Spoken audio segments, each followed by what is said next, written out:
Convert the whole number to the improper fraction. Simply write 6 over 1.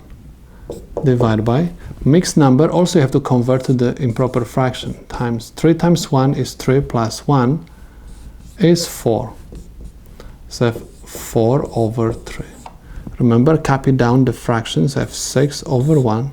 Division you have to change to the multiplication, and we have to find the reciprocal of the second fraction, which is 3 over 4. Check if you can reduce any numerator with any denominator. I can reduce 6 and 4 by 2. 6 divided by 2 is 3. 3 over 1 times 3 over 2, because 4 divided by 2 is 2. I cannot reduce anything else. I simply multiply numerator by numerator and denominator by the denominator. 3 times 3 is 9 over 2. This is the improper fraction. Most of the time we convert improper fractions to the mixed numbers. Simply divide 9 by 2. How many times 2 goes into 9?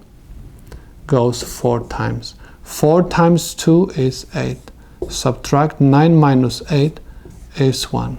That's why answer is 4 and 1/2.